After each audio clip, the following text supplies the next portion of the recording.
Good morning students, welcome to today's science class. Already we completed 3/4 of the lesson, only 1/4 lesson is left over. So once discuss all the definitions, then we'll start our lesson. Actually, what is our topic? Separation of substances. Why we need to separate substances? First one, to separate two dissimilar but useful elements. Example, milk from butter. Second one, to separate or segregate useless elements from the useful ones. And the third one, to remove and discard impurities or harmful substances from the mixture. These are the three reasons why we need to separate substances. Okay. After that, we learn methods of separation. That first one is churning. Churning is a process in which the butter is separated from milk. Separation of butter from milk is called churning. Second one, hand picking. Separation of stones and the unwanted substances from the mixture by using hand. And the third one, threshing. Separation of edible parts or grains from the stalks. What is the example? Yes, rice from its stalks. And fourth one, winnowing. Winnowing is a process in which the lighter particles are separated from the heavier particles. Example, husk from grains. Next one, sieving. Separation of smaller particles from the larger particles by using sieves. Example, flour from stones and grains. And next one, sedimentation. Sedimentation, decantation and filtration. In the process in which the substances, the solid substances which settles at the bottom is called sedimentation. Decantation, the process in which the upper clear liquid is separated from the sedimented solution or sediments is called decantation. And next one, filtration. The process in which the dust and dirt particles are separated from a solution by passing the solution through filter paper. The clear water which passes from the filter paper and leaving the sediments behind. Okay. After that, we learned evaporation and condensation. The process in which the liquid changes into gaseous form is called evaporation. What is the example? Through evaporation, we get salt from seawater. And next, condensation. The process in which the gas changes into liquid is called condensation. Now we'll start our topic, that is, can water dissolve any amount of a substance? We already learned that water is a universal solvent. Water is a universal solvent because many substances dissolve in water and form a solution. Right? What will happen if we go on adding more and more of the substances to a fixed quantity of water? So let us do an activity. Activity number A. For this activity, you need salt, water and a small beaker. Okay. Pour half a cup of water in the beaker and add 1 tablespoon of salt and stir it well until the salt dissolves completely. Again add a tablespoon of salt and stir well. Go on adding salt 1 tablespoon at a time and stir it. After adding few spoons of salt, you will find that some salt remains undissolved and settles at the bottom of the beaker. If you identify such changes, please make a note. Okay, children, such liquids are called saturated liquids. That means how much capacity it has. For example, if I give 2 chocolates, you complete, right?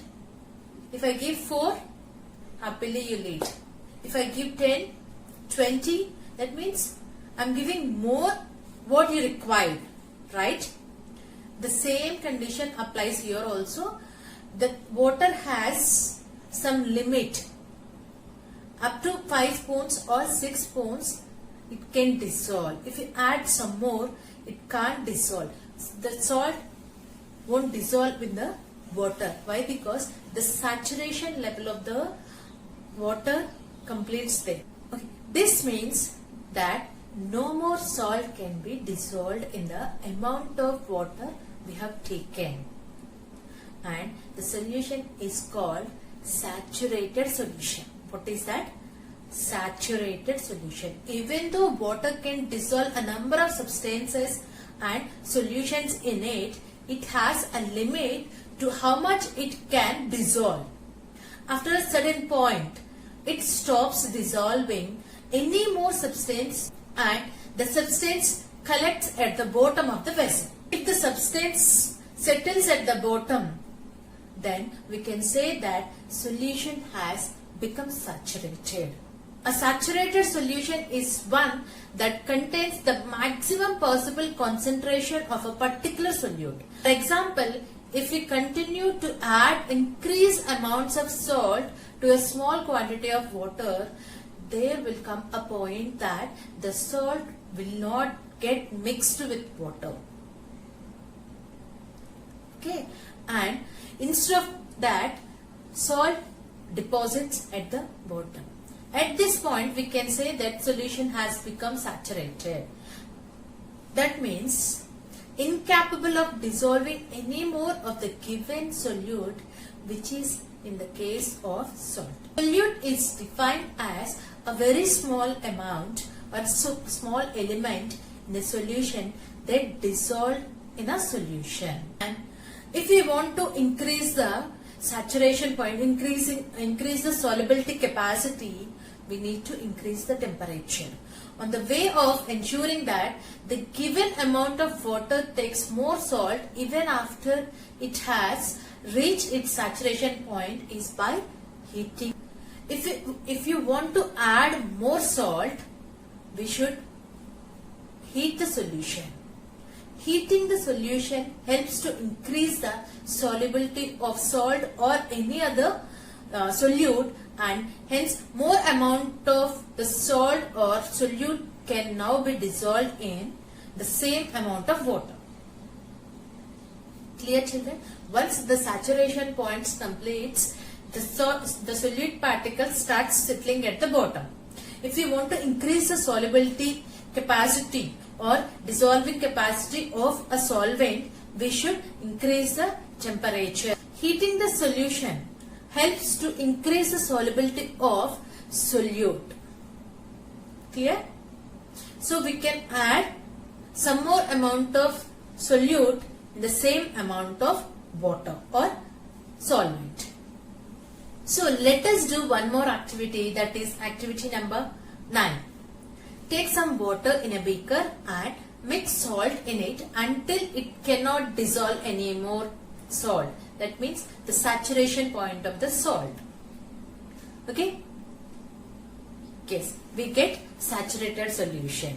Now add small quantity of salt to this saturated solution and heat it. What do you need to do? Once the water or solute reaches the saturation point, add 1 more spoon of salt and heat it. What you need to do? You need to note down the observations. First one, what happens to the undissolved salt in the bottom of the beaker? Second one, does it dissolve now? And third one, if yes, can some more salt can be dissolved in the solution by heating? These are the 3 questions you need to observe. Okay? After observing these questions, cool the solution and you'll observe some more changes. Does the salt appears to settle at the bottom of the beaker again? You should identify. This activity suggests that larger quantity of salt can be dissolved in water on heating. Next one, does water dissolve equal amounts of different soluble substances? Let us find out. We'll do one more activity, that is activity number 10. We'll do activity number 10. Take 2 glasses and pour half a cup of water in each of them. Okay.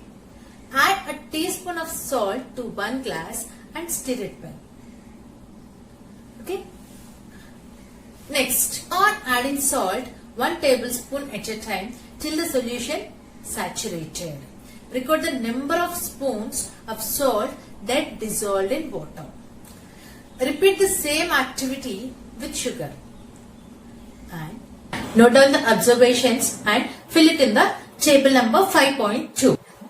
After filling table number 5.2, you will get surprise. The solubility capacity of water varies from solute to solute. Okay children, with this we completed our chapter number 5.